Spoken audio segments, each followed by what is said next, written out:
Здравствуйте! Сегодня хочу рассказать еще про Авочку-собачку. Еще про одну. История ужасная, но она была, и все, кто в ней участвовал, до сих пор есть, мы вспоминаем, она была, история существует.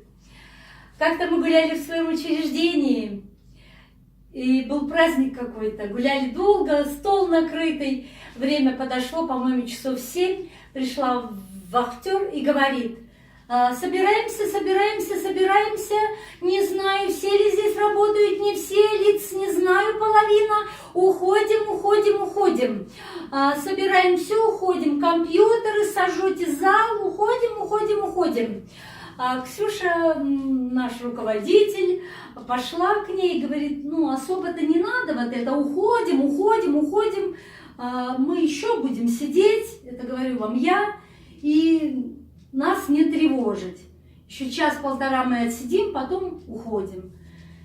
Сходила, поговорила, дала понять, что мы будем дальше праздновать, и тетенька больше не заходила. С нами была, не буду называть должность,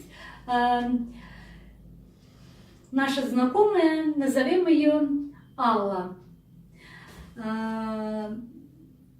Она была с 5-литровой банкой серебрянки, канистры. И когда праздник начинался, она говорит: девчонки, я недолго, я чуть-чуть. И сразу же на кладбище к маме красить оградку. Мы говорим: хорошо, нет проблем.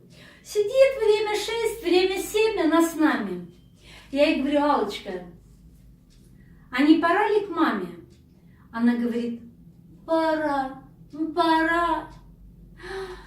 Я пойду, девчонки. Она взяла серебрянку и отправилась, как в кинотеатре, чтобы не мешать никому, полусидя, из нашего зала, из нашего кабинета. Вышла, походила, возвращается, а работает уже здесь лет 5. Девочки, где выход? Я хожу, я не могу найти выхода. Я ей говорю, поскольку я безалкогольная, я первая, кто гуляет, но я без алкоголя всю жизнь. Я ей говорю: Эл, не надо тебе ездить, поскольку не можешь найти выхода из учреждения, работаешь здесь 5 лет, не надо ехать к маме. Поеду, надо красить, пора, все, облупилась. И все равно она удалилась. Мы посидели 7, 8, 9, вахтер не заходит. И вот вахтерша позвонила руководителю нашему самому главному. Он соединился с Ксюшей и говорит: Ксюш, надо покинуть учреждение. Вахтер уже до меня донесла, если бы она одна там с вами боролась, еще ладно. Но позвонила, сказала, что вы не уходите. Она говорит: да, Иван Кузьмич, сейчас уходим. Мы все кинули в Ксюхину машину, торты, остатки, еда, алкоголь, и все поехали. Никто еще не собирается расходиться, все свободны. Там у нас был руководитель, мужчина один, 2 тетки, Ксюха, я, и мы все поехали. Я говорю: едем к Элеоноре. А Ксюха уже поддатая, она говорит: ну что, смертники, кто не боится, прыгаем. Ехать недалеко от нашего учреждения, совсем малехонькое расстояние. Мы прыгаем в машину, толпа, и едем к Элеоноре. Приезжаем, такое отступление. У нее муж после операции на головушку не совсем в порядке. И такой, как ребенок. И когда мы звоним, говорим: Сашенька, открывай. Он говорит: нет, никого не велено пускать. Мы ему снова: Саша, открывай. Это все приехали с работы твоей Аллы. Нет. Я подошла, говорю: Саша, это Ира. Помнишь телевизор? Он: да, есть история с телевизором. Он: да, Ира, помню, заходите. Открывает дверь, я говорю: Сашенька, убери вот это вот свое, вот это дын. А там питбуль-терьер вот с такой пастью, как лезвием разрезано до ушей, улыбающаяся, а сама злая, неприятная, руки не гнутся, ноги не гнутся. Представляю, сколько мне сегодня напишут, у кого это порода. И он говорит, я сейчас поводок одену, одевает поводок на собачину, ведет и накидывает поводочек на батарею. Где рукой держать, он эту штуку накинул на батарею и говорит, проходите. У нас такая толпа зашла, мы ему помогли, потому что он очень медленный, мы помогли все со стола убрать, все расставить, все выставить. Саша нам помог, там всякие вкусности достал еще. И мы сидим празднуем. А где Элечка? Время уже 10, а Эля на работе. Саша был веселый на этот момент, он уже квакнул. И Аллочка на работе. Мы говорим, ну хорошо, время 10, правда, мы ему говорим. Она должна ехать к маме в Новосибирск, кладбище красить. Он говорит, нет, у нее мама из Новосибирска, а похоронена здесь. Она здесь где-то, значит, красит кладбище. Мы забыли про Элеонорию, празднуем за дружбу, за Кубу, за солнце, которое одновременно над Кубой и Петербургом светит. Тост за тостом. И вот собака стала... Любое мое движение, ни на кого, только на меня, внутри, где-то вот здесь, возле горла, рычит, рычит. Куда бы я ни потянулась, встает и рычит. Я говорю, Сашенька, у Саши, смотрю, глазки уже закрываются. И он, сидя, с закрытыми глазами, сидит. Саша, собака рычит. Он говорит, я сейчас. И как Элеонора, полусидя, удалился из кухни. Удалился из кухни, и мы говорим, еще с нами был один руководитель мужского пола, мы ему говорим, Юр, иди проверь. Он пошел, проверил, храп стоит вдоль всей земли, Сашенька баиньки делает. А вот это чудовище с нами оставил. И я пересела подальше, собака на меня реагировала, как бы я ни хохотнула, как бы я ни пристала, не села. Собака сразу же встает, на меня смотрит, у нее ирокез на спине появляется и рычит. Вдруг она заскакивает на нашего дяденьку с работы, садится на него попой, обхватывает руками и начинает лизать, лизать, лизать. Он весь в соплях в ее, и все зачесано у него назад, вперед. А он не живой, он вот так вот замер, он понимает, что за порода, никого хозяев нет, он замер и не двигается. А мы, то есть кто веселый, и я, кому надо быть бы посерьезнее, поскольку я без алкоголя, я хохотала громче всех. Я не могла. Мне уже было плевать, что у собаки там что-то встает, не встает. Я хохотала до потери сознания. Я посмотрела на нашего руководителя, как он на работе ходит, какой у него причесон всегда назад. А здесь собака туда лизнет, обратно, туда, обратно. И он не двигается. Когда собака прекратила, ей надоело, она спрыгнула, легла в батареечке, а это было холодно. Она легла к батарее. Наш руководитель, не буду называть имени, потому что он сейчас есть, он работает, он встал и говорит, я поеду, пожалуй. Шуточки плохие, я протрезвел, говорит, сидеть уже неинтересно, говорит, такое я больше не вынесу, говорит, у меня вся морда стянута, как яйцом намазан, говорит, я поеду к чертовой матери, говорит, пока руки есть и ноги есть. Вам желаю, говорит, своими ножками прийти и ручками захлопнуть дверь в этой квартире. Мы давай, за ним ушли еще две тетеньки, и остаемся мы с Оксаной. Самые веселые, самые беззаботные, кому можно остаться, кто позвонил домой. Мы остаемся в квартире, где светло, тепло, уютно. Но с нами чудовище вот это вот с большой пастью до ушей. Куда бы я ни двигалась, она привстает. На Ксюшу не реагирует. У Ксюши телефон, и с него играет музыка, и нам весело, хорошо. Мы убрали со стола, мы снова выставили десерт, все сладенькое уже. Просто сидим, ждем Элеонорию. Раз, как бы я ни вставала, она рычит. Я говорю, Ксюша, выключи музыку, тебя просто не слышно. Собака рычит. Она говорит, Ир, я выключу, но если собака рычит, это дело Алис. это, ну, это конец. Она не должна рычать. Я говорю, выключи, ты услышишь. Ксюха выключает в телефоне музыку. Я привстаю, чудовище встает вместе со мной, в ней снова поднимается ирокез, и собака рычит. Ксюша говорит, о, нет, нет, спасибо, до свидания. Из задней она удаляется бегом в ванную. Кухня, туалет и ванная. Она забегает в ванну и закрывается. И с диким хохотом обожаю Ксюху за ее сумасшедший смех. Она смеется и кричит, Ира, немедленно лезь на холодильник, рычит собака, это плохо.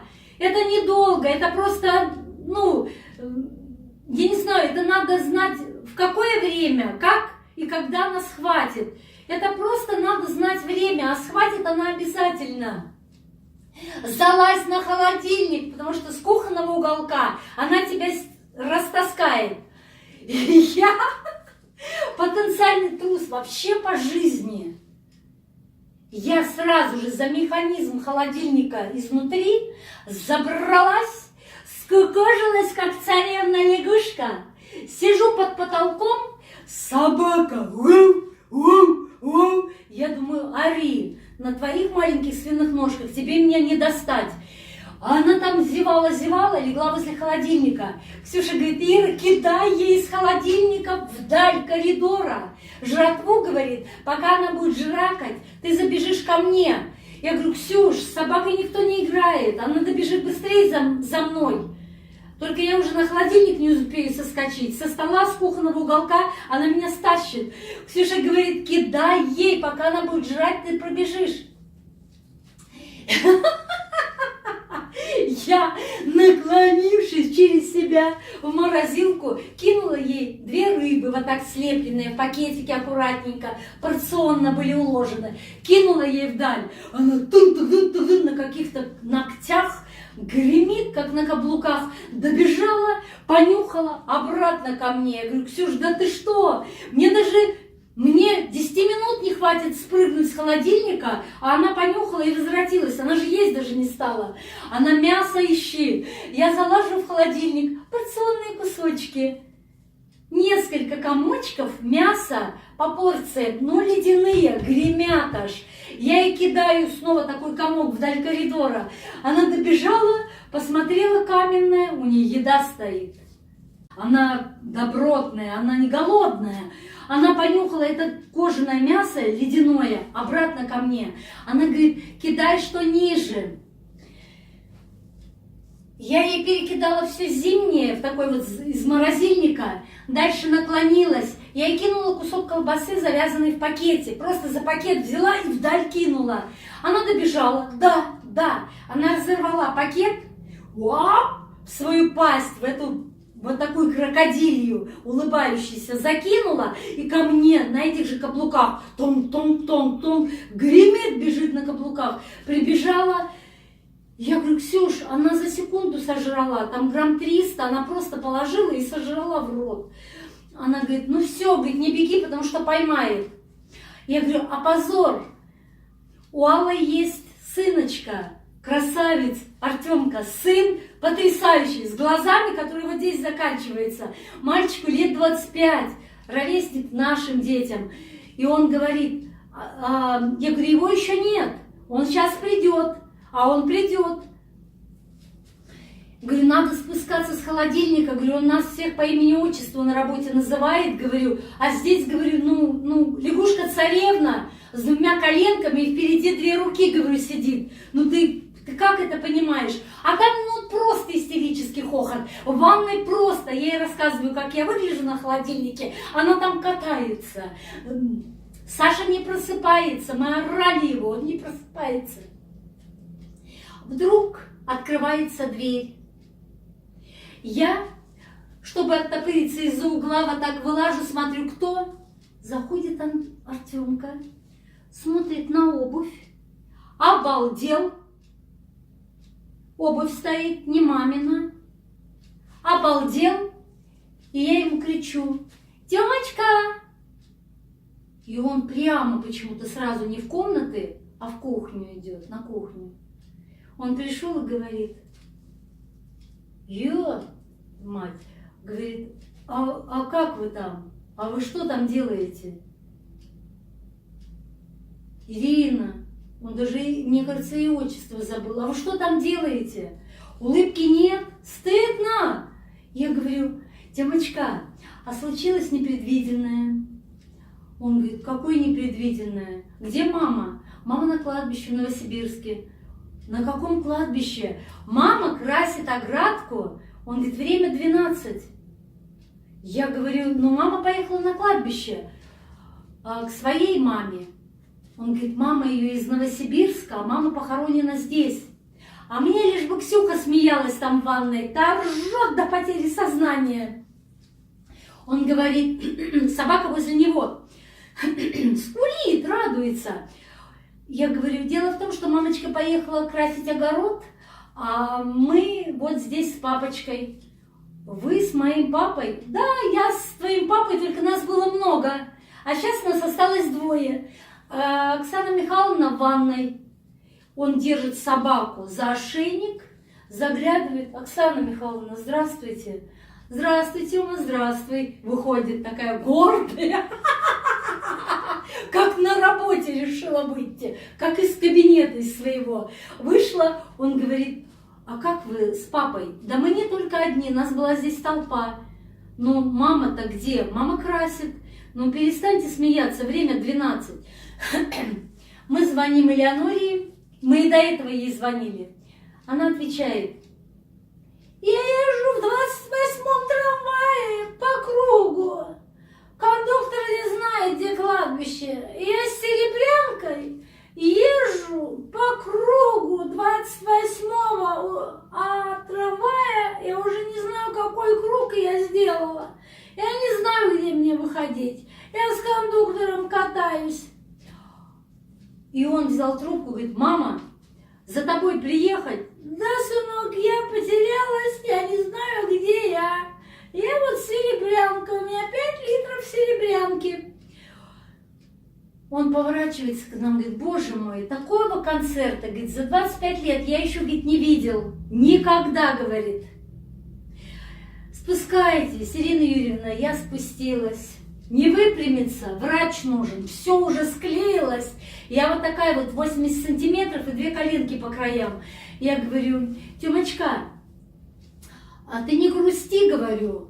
Он говорит: давайте я вам постелю, вы с Оксаной Михайловной ляжете у нас, а я поеду за мамой.